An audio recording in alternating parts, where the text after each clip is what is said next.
No chance, so that's what you got. Up against a machine too strong. Pretty politicians buying souls for run song. Puppets, come and get it. Won't find their place in line. But I am straight around your finger now, boy, cause it's just a matter of time. Cause you've got no chance in hell.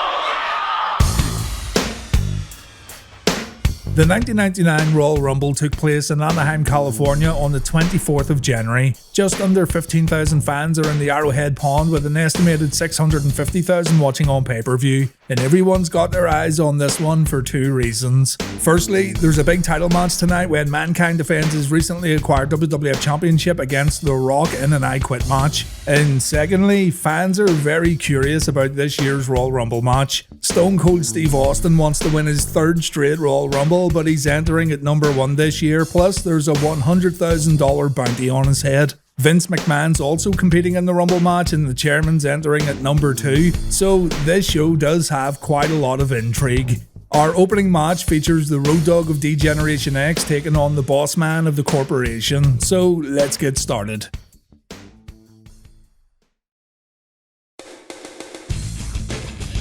Despite the Road Dogg being hardcore champion, this isn't a hardcore match. Mr. Dogg claims to be a hardcore fish in a big pond, okay, before he runs through his usual shtick.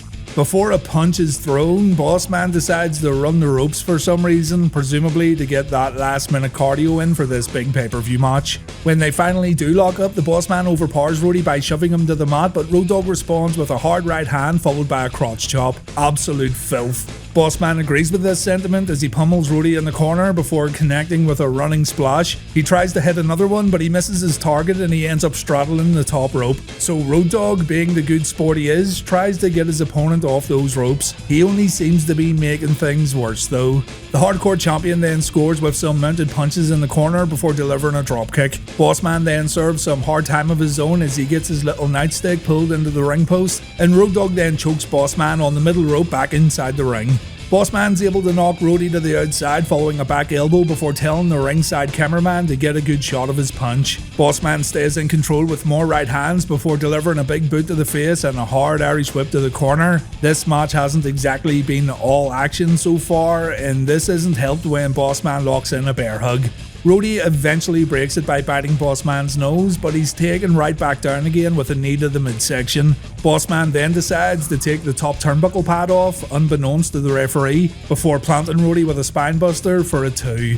The hardcore champ tries to fire up, but he gets dropped with yet more right hands before getting choked on the middle rope. Boss Man tells Jerry Lawler to tell Road Dogg who the man is as he delivers a leapfrog body guillotine, and Roddy's able to apply a desperation sleeper, but Boss Man quickly breaks it before delivering a backbreaker. Boss Man uncharacteristically decides to head up to the top rope, but rather unsurprisingly, he takes too much time and Roddy's able to throw him to the mat. A quick slugfest then ensues, culminating in Road Dogg scoring with his patented Dancy punch followed by his Dancy knee, which only gets a 2. Roddy then hits the ropes but gets caught out with a Boss Man slam out of nowhere, and the corporate enforcer is able to pick up the win here at the Royal Rumble. Not a great opening match, truth be told. The pace was a little slow for the majority of the bout, and the guys resorted to a lot of shortcuts such as stalling and lumbering offense. Nevertheless, it's a good start to the evening for Vince McMahon and the corporation.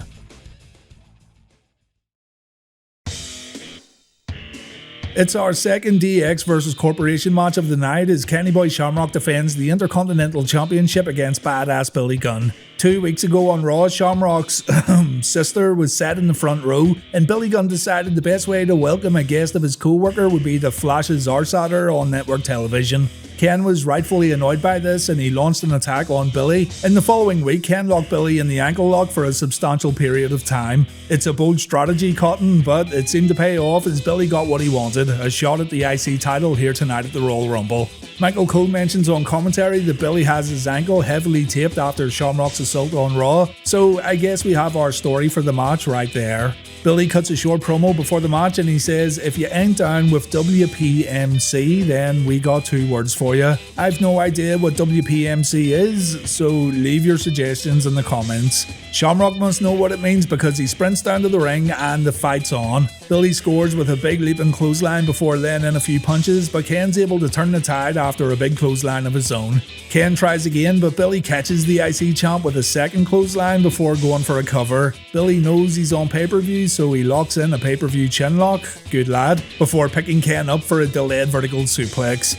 Billy charges a Kenny Boy in the corner, but the champ moves out of the way and the challenger goes shoulder first into the ring post. After some well-placed boots to the posterior of Mr. Ass, is he even allowed to do that? But yeah, Shamrock takes Billy down with a knee lift and a body slam before delivering 2 knees to Billy's face. Ken stays in control with a spinning heel kick, but he telegraphs his follow-up back body drop and Billy counters with a famouser. Billy delivers the 10 mounted punches in the corner, but he's a bit too overzealous as Kenneth pulls down the top rope when Billy charges. This causes everyone's favourite buttock enthusiast to fall to the outside. Ken follows Billy to the floor and he lays in some fairly stiff looking knees at the barricade before throwing Billy face first into the ring post and then into the steel steps, but the challenger is able to turn the tide by launching Kenny into the announce table from the ring apron. Back in the ring, Billy drives the IC champion's face into his knee before Shamrock sweeps Billy's leg, and now he can go to work on that already weakened body part. Shamrock picks apart Billy's knee and ankle before inexplicably locking on a front face lock, which last time I checked is nowhere near the ankle, but sure, what do I know.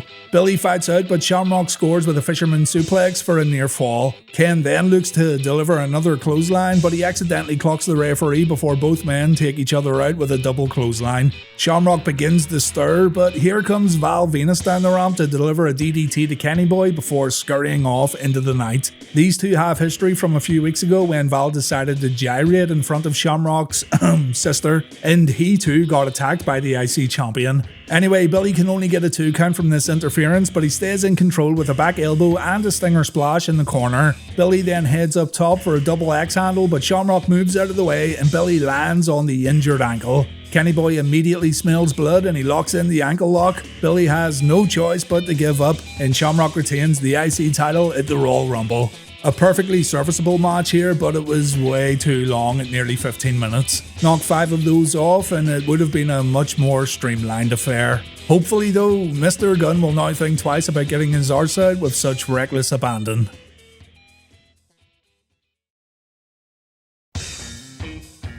Shane McMahon's giving his dad a pep talk as Vince paces back and forth in his office. The chairman's gonna need more than encouragement to get through the Royal Rumble match later tonight.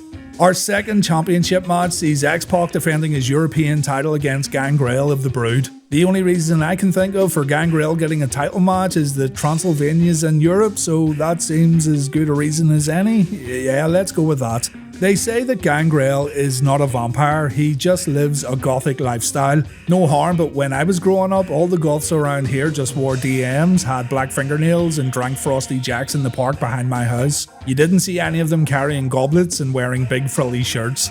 Here comes the third DX representation in as many matches as the European champion gets a great ovation. X-Pac applies a side headlock before getting knocked to the mat with a shoulder tackle, but Pac uses his speed and agility to take Gangrel down with a hip toss before both men reset. After another crisp sequence, X-Pac connects with a back body drop before taking Gangrel to the corner and scoring with a series of kicks. The last one went right to the jaw. Careful of those teeth, Mr. Pac. The champion then shows his usual level of buffoonery as he once again goes for the move that he never hits, the standing Bronco Buster, and incredibly, he misses it. Staggering, I know. Gangrel takes advantage of the situation with a splash to the back before hitting a double underhook overhead belly to belly. Say that one 5 times fast. Gangrel then drops the champ throat first across the top rope before locking in a chin lock, ensuring that the Reliving the War faithful will now be pulling for him in this match. X-Pac somehow able to fight out of pro wrestling's most devastating hold, but he's brought right back down again as he gets launched into the air by the challenger. Vampires may well be able to fly, but that doesn't guarantee that every flight will be successful as Gangrel misses a top rope senton, allowing X-Pac to hit a spinning heel kick and a flipping clothesline for a near fall. Another spinning heel kick takes Gangrel to the corner, allowing X-Pac to set up and deliver a Bronco Buster. A third spinning heel kick connects, and we'll have no fancy graphics for such flagrant disregard for the humble chinlock. The champ heads up top, he scores with a crossbody, but Gangrel rolls through. Teddy Long does appear to count to 3, but the match continues on. This was a really noticeable mistake from the official, and some sections of the crowd let him know all about it. Gangrel hits a power slam for an actual 2 count, but he looks to launch X-Pac in the air again. But Pac counters with the X Factor, and DX finally have a win on the board here at the Royal Rumble. A fine match between these two, but the botched 3 count seemed to take the air out of the crowd for the remainder of the bout.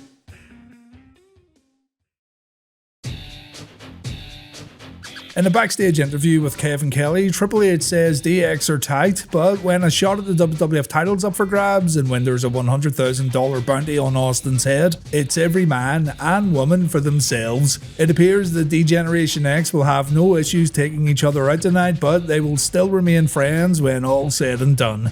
Shane McMahon then comes out to introduce Luna. Remember, Shane and Luna's opponent, Sable, have this mini rivalry going on because Shane feels Sable isn't thankful for Vince McMahon putting her on the map. This is a strap match for the Women's Championship. Luna got a head start by hitting Sable with a backbreaker on Sunday Night Heat, so Sable's at a disadvantage. You wouldn't think it though, as the match starts off with Luna getting whipped pretty badly. Luna falls out of the ring, she gets pulled into the ring post. Back in the ring, Sable ducks out of the way when Luna swings the strap and Luna takes another whipping. After a clothesline and after choking Luna out, Sable goes for the turnbuckles, but she only manages to touch 2. Luna then chokes Sable out and she kicks the champion while she's down. The challenger then tries to touch all 4 corners, but she ends up getting swung around the ring. Probably the best spot of the match right here.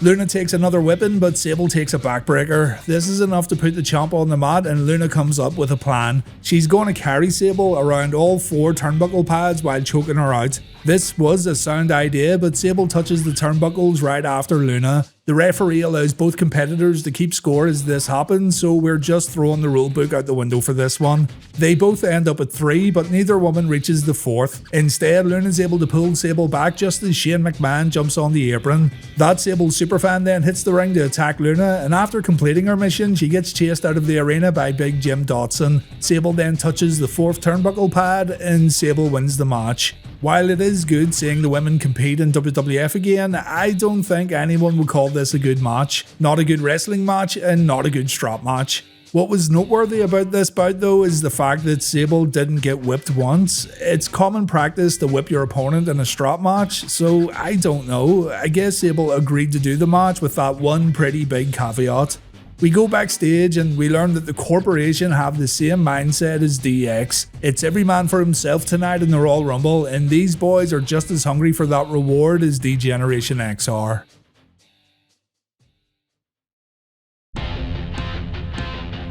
It's time for the WWF title match, an I Quit match between The Rock and Mankind. Mankind won the WWF Championship on the famous January 4th, 1999 edition of Raw's War, and at first he refused to give Rock a rematch. Mick agreed to an I Quit match though, as long as there's no interference from the corporation and no stopping the match for excessive blood loss. Both Rock and Mankind cut promos before the match, with Foley's promo airing on Sunday Night Heat. This is important, by the way. Mankind said The Rock would scream the words, "I quit! I quit! I quit!" And Shane McMahon uncharacteristically thanked Mick Foley for his kind words.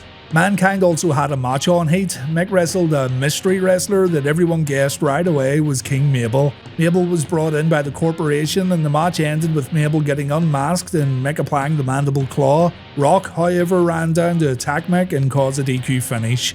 Back to the pay-per-view, and Rock says he doesn't understand why Mankind thinks he can have his way with him tonight in this match. Rock isn't some candy ass on the corner of Know Your Role Boulevard and at the end of Jabroni Drive. The millions and millions of Rock's fans are watching, and The Rock guarantees that after tonight, he'll go down as the best WWF champion there ever was.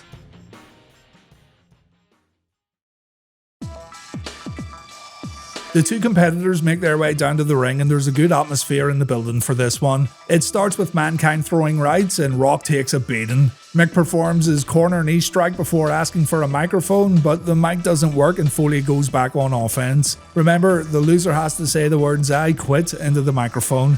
The two get up and Rock takes a facebuster. Foley then gets a different mic, and The Rock tells Mankind to kiss his ass. We are far from done. This gets a laugh out of the audience, and you quickly realise that putting Rock in a match that involves a microphone is actually a stroke of genius.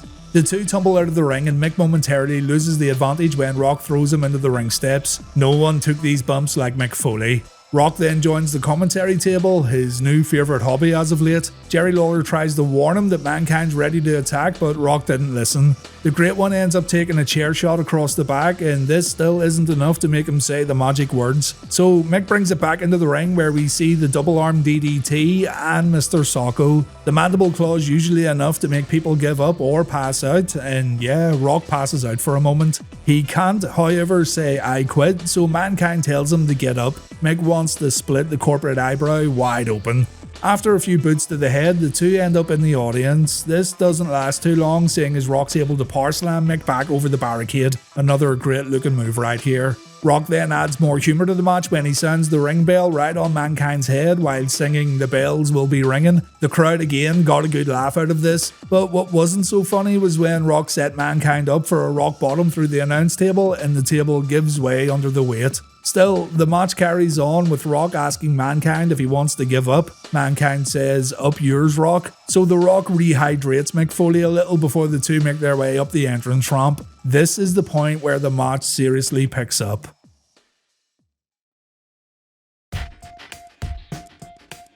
The two fight each other near a technician's desk before exchanging blows beside the entranceway. Rock's able to plant Foley with a DDT on the concrete floor. When Mick doesn't say I quit, the Rock stands up and he smells it. He smells the end is near. So he grabs a ladder from behind the Royal Rumble banner and this backfires. Mankind kicks the ladder and Rock falls beneath it, but instead of saying I quit, Rock tells Mankind to go piss himself. So Mick tries an elbow drop, but Rock moves out of the way. Mankind refuses to quit once again, so Rock decides to take that ladder and he sets it up against the arena's first level of tiered seating. He climbs up and Mick follows. The two have very little room to play here, but they exchange punches and Rock almost falls off. Rock then crosses the barricade and he punches Foley off the stage. Michael Cole says Christ almighty when Mankind falls into some lighting equipment and the whole arena goes into complete darkness. The spot looked good and credit to WWF for the small details here. They make it look like a backup lighting system was needed afterwards, with only the competitors being visible while the rest of the entranceway remains in darkness. Shane McMahon then shows up and he's telling Rock that maybe this is enough, maybe it's time to stop the match. Rock even looks concerned for a brief moment, but he then remembers his mission and he says Mankind will say the words I quit tonight. I mean, what else can Rock do? Shane McMahon looking concerned for Mick was another stroke of genius, by the way. The corporation have been truly ruthless lately, and Mick even used Shane as collateral for gaining the WWF Championship in the first place. The fact that Shane thinks this is going too far is really an underappreciated point of this matchup.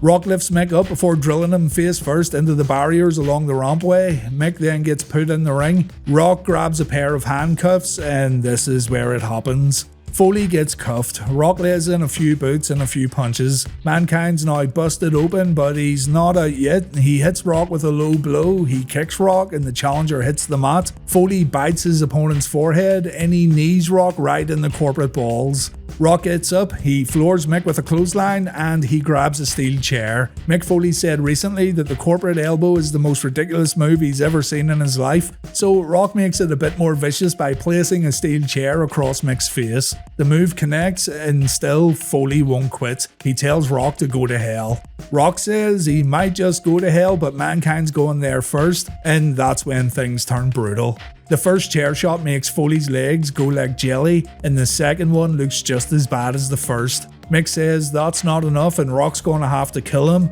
so that's what the Rock's gonna try to do. Chair shot 3, chair shot 4, chair shot 5, all hitting Mankind right on the head, and each shot scrambles Mick Foley's brain more and more. Jerry Lawler says that's enough. Michael Cole begs for Mick to say I quit, but on the outside we see chair shot 6, chair shot 7. Rock tells Mick to say I quit, but he won't do it, so chair shot 8 knocks Mick to the floor. Foley's an absolute mess as Rock tells the fans to cheer for Mankind all they want. He's still gonna say I quit. Chair shot 9 connects to the back of the head. Chair shot 10's the exact same. And Rock says he promised the millions that Mick would say the magic words, so Rock puts the mic at Foley's mouth. Foley says "I quit" 3 times and the fans know something's up. Mankind's knocked out cold, there's no way he could talk right now, and the way he said "I quit" didn't quite match up with his cadence and speech throughout the actual match.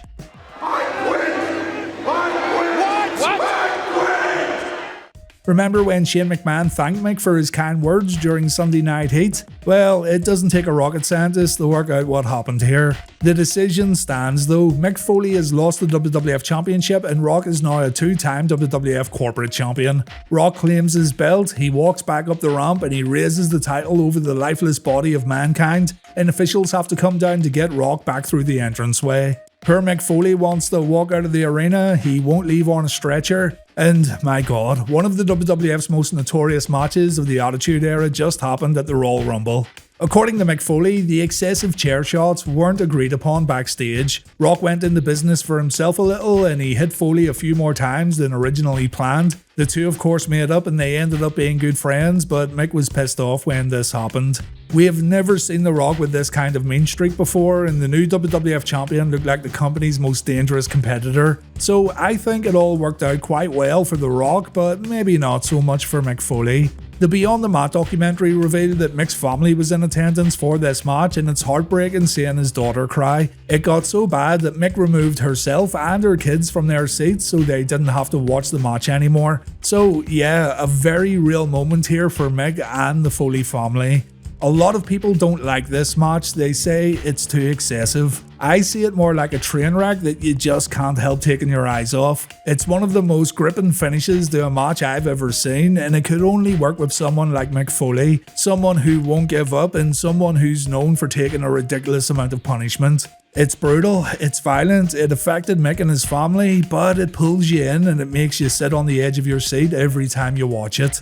I don't like how it upset one of the competitors on a personal level, but I do like it for the story and how it used Mankind's traits to build Rock up. Mick even said for every one person who thought it was too violent, there'd be 20 others who thought it was a dramatic story. But at the same time, when he saw footage of how his kids reacted to the match, he said he didn't feel like such a good dad anymore. A controversial yet very fascinating matchup at the Royal Rumble.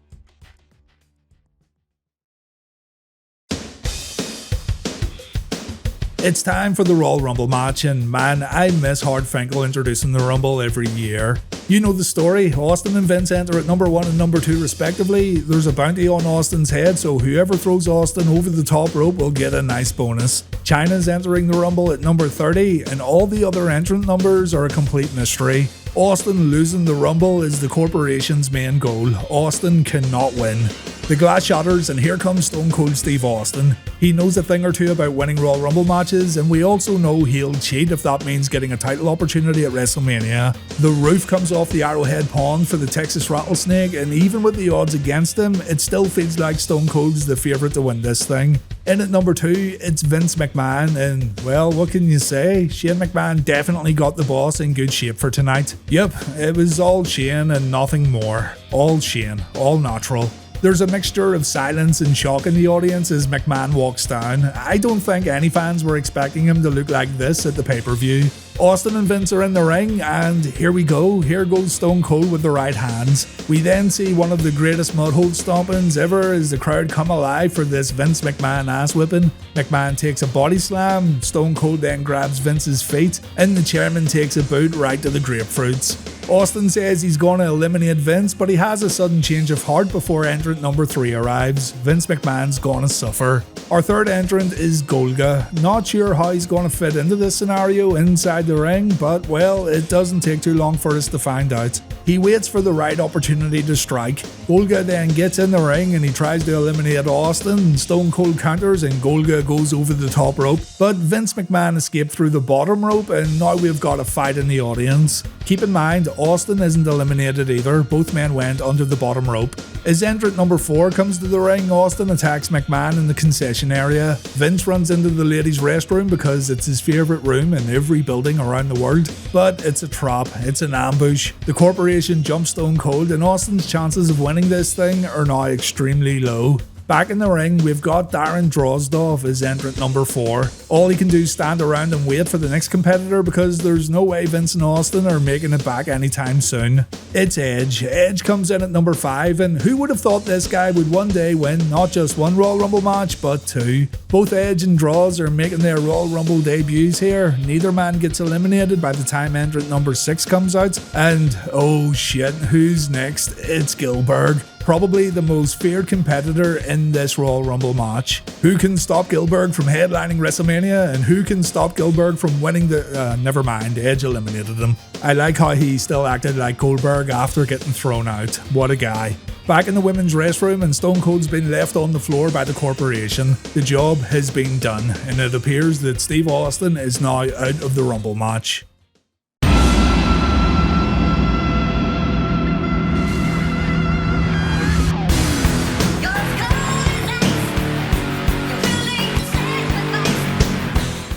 In at number 7, it's Steve Blackman. Blackman made Dan Severn pay rent on the dojo this past Monday on Raw, so he's in high spirits when entering this Rumble match. Some say Dan Severn's now broke and he has to eat from a bin. While Blackman shows off his sick dropkick skills, we see medics coming to take Stone Cold away on a stretcher. Hope Austin has a shower after lying on that filthy floor.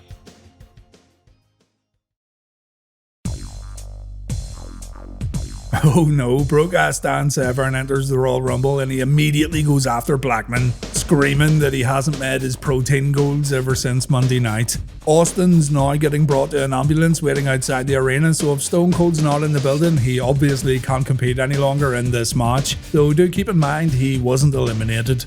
Tiger Ali Singh comes out next, and this means we've got 5 guys in the Royal Rumble match. They really need to focus all their efforts on Steve Blackman because I've got a funny feeling Big Stevie Cool's going to headline WrestleMania this year. The Blue Meanie comes out next. This guy still hasn't had a match on Raw, but he's been busy on Sunday Night Heat. A shame because I'd like to cover more of his matches on Reliving the War. We still have no eliminations, so the next entrant is no one. No one comes out. We go backstage though and we see it was supposed to be Headbanger Mosh entering at number 11, but he's been taken out. Whoever took him out's gonna now take his place in this Royal Rumble match, it seems, and it's Big Mabel. Mabel enters the match and he's definitely a force to be reckoned with, seeing as he eliminates Dan Severn and Steve Blackman right away. I still wonder to this day how he achieved this. He also eliminates Tiger Ali Singh, so just like that, we're down to 4 competitors in the ring. Next, it's the Road Dogg Jesse James. The crowd goes nuts for the roadie's entrance, but he's got some stiff competition inside the ring right now. His ass better call somebody. Mabel eliminates Meanie and Droz just as Roddy makes it to the ring, so Mabel's eliminated 5 men. Edge hits him with a low blow, but Edge also gets eliminated by the Road Dogg immediately afterwards, so yeah, maybe next year, Edge. The lights then go out in the arena, and when they come back on, the Acolytes and Midian are attacking Mabel. Did he get thrown over the top rope? Who knows, but he won't be coming back anytime soon. And that's because the Undertaker meets him on the rampway, and Taker tells Mabel to accept the Lord of Darkness as his savior. It looks like Mabel's gone into some sort of weird trance, but yeah, Mabel's done. The Acolytes and Midian launch another attack as the Undertaker watches on, and Luke Ferg falls on his ass at the entranceway, and you can see Paul Bear turning to the Undertaker as if to say, haha, did you see that? What an asshole. Mabel is out of the Royal Rumble. Double J is all alone. The countdown appears on the screen and there he is. It's Gangrel. At least he doesn't need to worry about any dodgy 3 counts in this matchup. Gangrel goes to work on the Road Dogg and he was being pretty aggressive for about 10 seconds. He then gets sent over the top rope and he lands back first on the outside. So yeah, nice knowing you, Gangrel. Roddy waits for entrant number 14 and it's Big Kurgan. The Oddities have more or less finished up their work on Raw's War recently, but like the Blue Meanie, they're still getting featured on Sunday Night Heat. Kurgan's a big man, of course, so Roddy isn't able to eliminate him as quick as Gangrel. Al Snow's our next entrant, and poor Al comes out without head. Goldust still has head in his possession, so Al Snow can't get any solid advice on how to win this matchup.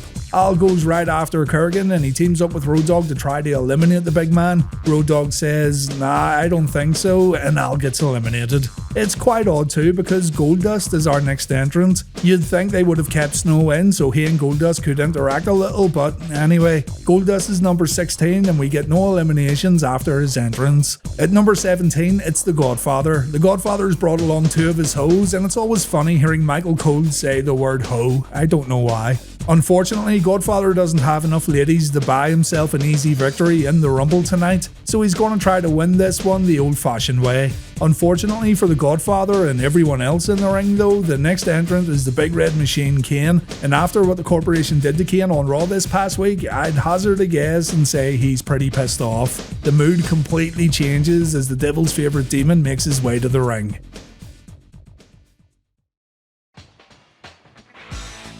Kane eliminates everyone. Road Dogg, Kurgan, Godfather and Goldust have been eliminated from the Royal Rumble. The White Coats then rush down to take Kane away, saying as Mr. McMahon isn't offering his corporate monster any protection anymore, so Kane ends up eliminating himself to ensure he doesn't get institutionalized. There's nobody in the ring right now, so Mr. McMahon makes his return as number 19 makes his entrance. It's the world's most dangerous man, Ken Shamrock, fresh from beating the hell out of Billy Gunn.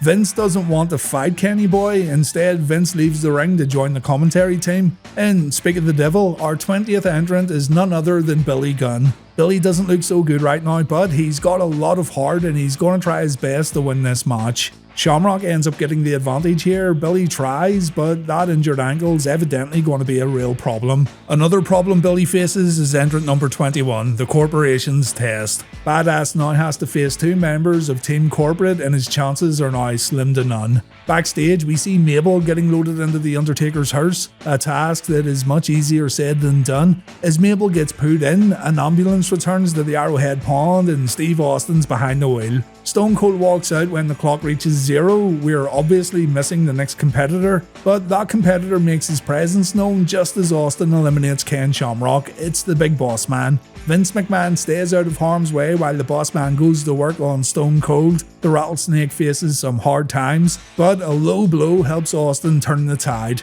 We've got 4 men in the ring and Vince McMahon back on commentary, so here comes the next entrant in the 1999 Royal Rumble, Triple H, leader of D-Generation X. Hunter would also become a 2-time Royal Rumble winner, but it would take him a few years before he'd claim his first victory. For now, he's going to slug it out with Test and the Big Boss Man as Billy Gunn gets a round of boos for going after Stone Cold. Val Venus enters the Royal Rumble at number 24. Does Val have a chance of winning this thing?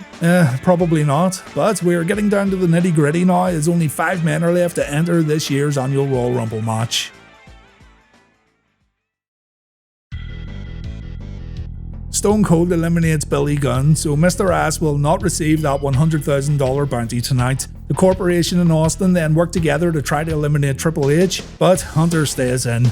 Next up, we've got X-Pac making his second appearance in a Royal Rumble match. Well, a pay-per-view Royal Rumble match anyway. Here's a bit of trivia for you. The WWF held a Royal Rumble match in Japan in mid-1994. The Undertaker won the whole thing, and I bring this up because the 1-2-3 Kid was also part of this obscure Rumble match. Vince McMahon says he'd love to cut X-Pac a check for eliminating Steve Austin. Let's see if he can get the job done. Mark Henry's number 26. Mark had a rough night this past Monday on Raw, but he's looking to put all that past him as he tries to win the Royal Rumble match. We again get no eliminations, so in at number 27, it's Double J Jeff Jarrett. Jarrett and his tag team partner Owen have got themselves a tag team title match tomorrow night on Raw against Bossman and Shamrock, but maybe Double J can earn himself a title shot tonight too for WrestleMania. The ring's filling up. We now have 8 men in the Rumble match and no eliminations. Here comes number 28, D'Lo Brown, and he comes to the ring with Jackie and Terry. D'Lo's still trying to make things up for Terry after what happened on Raw a few weeks back.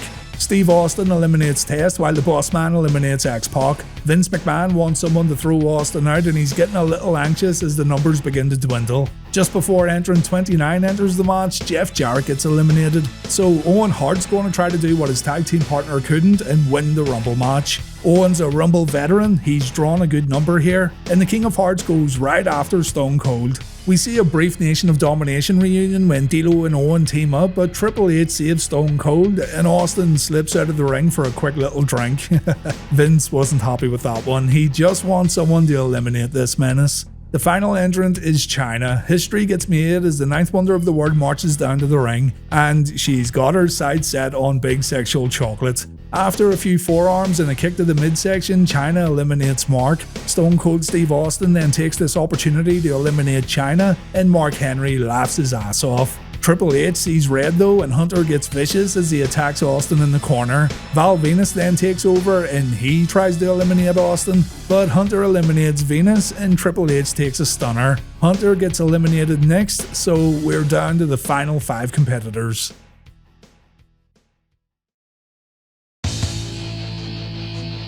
D'Lo hits Austin with a jumping leg lariat as Owen works over the boss man in the corner. D'Lo tries to eliminate Stone Cold. He fails, so he walks away from Stone Cold and he goes after Owen and the boss man. Owen moves over to Austin and this was a mistake. Owen gets eliminated by Stone Cold. D'Lo hits a lowdown on Austin and he thinks he has an agreement here with the boss man, but boss man eliminates D'Lo and Austin hits a stunner on the corporation's enforcer. It's down to Austin and McMahon, the same 2 guys who started this thing off. McMahon begs Austin not to attack him, but Austin goes for the kill and we have a fight at the commentary table. Stone Cold then grabs a steel chair and Vince takes a shot right to the head, and all Austin has to do now is put Vince in the ring and then throw him over the top rope. Vince surprises Austin with a low blow, but that's hardly enough to keep Stone Cold down. Austin hits a stunner before hitting his signature second rope elbow drop, but here comes The Rock talking trash as he walks down the rampway. Rock taunts Austin. Austin tells Rock to get in the ring for a fight, and as Rock gets on the apron, Vince takes this opportunity to eliminate Stone Cold. Thanks to The Rock, Vince McMahon has won the Royal Rumble and Vince McMahon will headline WrestleMania. Rock and Austin fight back up the entranceway with Austin getting the better of Rocky, and the pay-per-view ends with Shane McMahon announcing that Vince McMahon has won the Rumble and Vince is going to WrestleMania. To add insult to injury, the corporate stooges have a few beers in the ring, and the fans in attendance can't believe what just happened. This pay-per-view belonged to the corporation.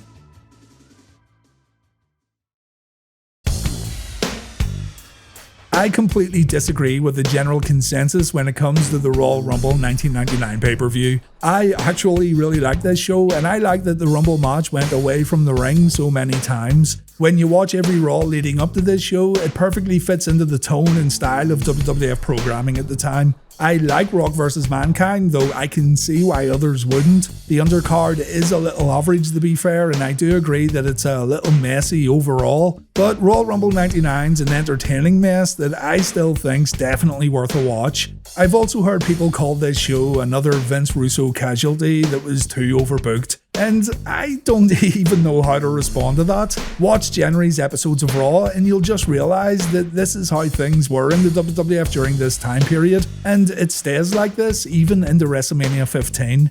Anyway, things are going to get interesting tomorrow night on Raw, so join me next week for Reliving the War episode 160 and we'll see what happens next. If you want to see that video early, head over to Patreon. Thanks for watching guys, I hope you enjoyed this video and please take care.